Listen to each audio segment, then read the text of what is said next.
Let's talk not so much directly skateboarding. I guess it is directly skateboarding. Today I will discuss my good friend, Mr. J. Grant Brittain, a little bit because he's got a new book called Push that's out now, available. You can buy it from Ginkgo Press. I think it's where you can order it online. I'm waiting for it to show up at McGill's skate shop, and I will buy it from them, and that way I get to support two of my friends. I get to support J. Grant Brittain with his new book, and Mike McGill, my longtime friend and former teammate, at his shop. So, you know, shopping local and supporting friends. So today, what I want to share with you is Grant's book from, gosh, it's Reconnecting. Reconnecting, gosh, I'm sorry about that. I don't know why it's doing that to me suddenly. So I will share with you this tidbit. 2003, Grant made a small book of some of his collection of some of his photos. I don't know if you can kind of see the signature there. I know right now it's backwards. The YouTube video will be corrected. But yes, so Grant and AIGA put out this little softcover book, and I don't know how many he made. I'm not sure. I have the postcard from the opening, which is dated sometime in August of 2003. Yeah, so a little postcard to invite us to this kind of private, not really private, there was a lot of people there. But yeah, so of course, you know, famous images like that and others. And of course, thank you, Grant, for signing it. Oh, thank you, Pumpkin, for suddenly being awake. But yeah, so everything from, you know, his first image of Kyle Jensen at the Del Mar Skate Ranch. But what's cool is that, you know, alongside the iconic skate imagery, there is some other stuff. Oh yeah, well, more iconic skateboarding photos. But what's really cool is that he also has some of just his photography, just his own photography. So, you know, they forget that Grant is not just a skateboard photographer, but an artist as a photographer, and has a really, really wonderful eye, and just what he captures is just very, very cool. Yeah, I mean, just wonderful work. And I forget, there was one in here. Where does that one? Oh, yeah, that one, of course, the Twin Towers. And this one of my favorites here. Yeah, so I'm happy that, yeah, again, I don't know how many of these he made. A young Zoe.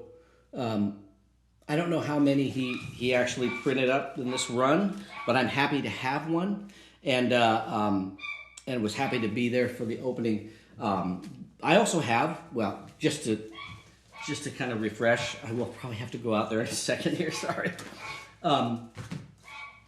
My first J. Grant Brittain photo ever. Da-da-da-da. I know I've talked about this before. Yep. That is the first photo Grant ever took of me. 1981, April 12th at the Del Mar Skate Ranch. And so Grant at the time was the manager. I don't know, oh man. I don't know that he was still sleeping there. He was for a while living there, sort of like night security and whatnot, and sleeping on the pool table. But I think by that time he was not there. But yeah, so he was the manager, and he would check us all in, and collect our dues and session money, and took all the photos of all the skaters for their memberships cards. And so that's when I met him. But, it's kind of like, I don't imagine that he set out to be one of the most important skateboarding photographers ever, but certainly well earned with his iconic imagery. And, it's more than just, people pointing a camera at a skater doesn't make a photo that captures the energy and the attitude behind the skateboarding. And so sort of that split second thing with lighting and horizon and colors and whatnot, that kind of stuff, that the eye is it's not something that you can just have. And it's definitely cultivated, and you have to have a certain amount of artistic vision, but there's definitely a lot of hard work that goes in behind those photos, and people don't understand that sometimes. But yes, as a skater working with him, I definitely do, and definitely spent many hours with him behind the camera, luckily enough, and it's that thing of like you don't know, you have to trust your knowledge of the camera and the lighting and whatnot and timing to know whether you got the shot or not back then. And we shot a lot of things, but I don't think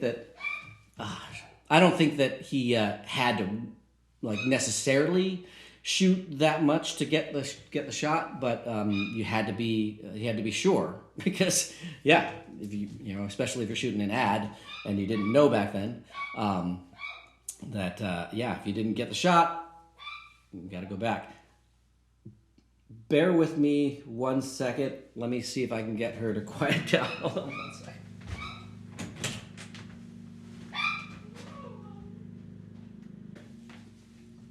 Okay, bye now.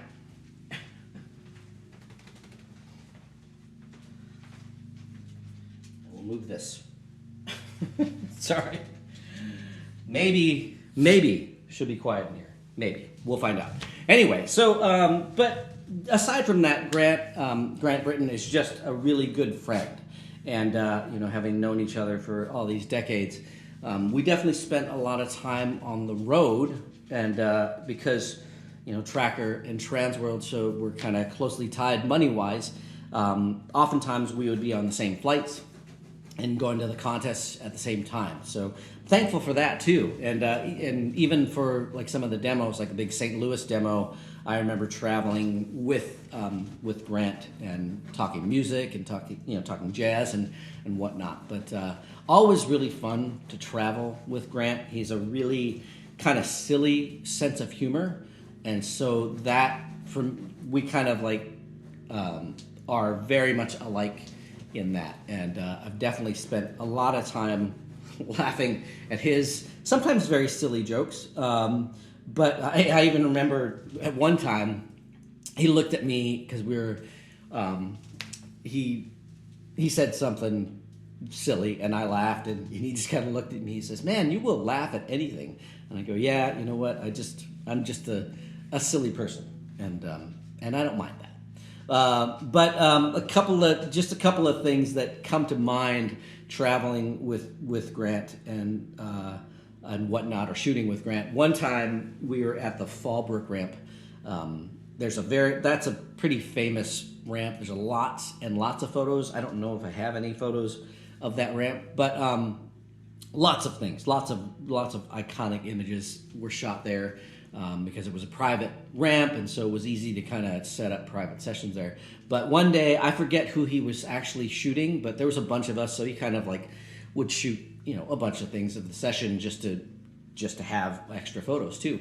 But he's shooting black and white, and at one point he's like decides, I should shoot some color.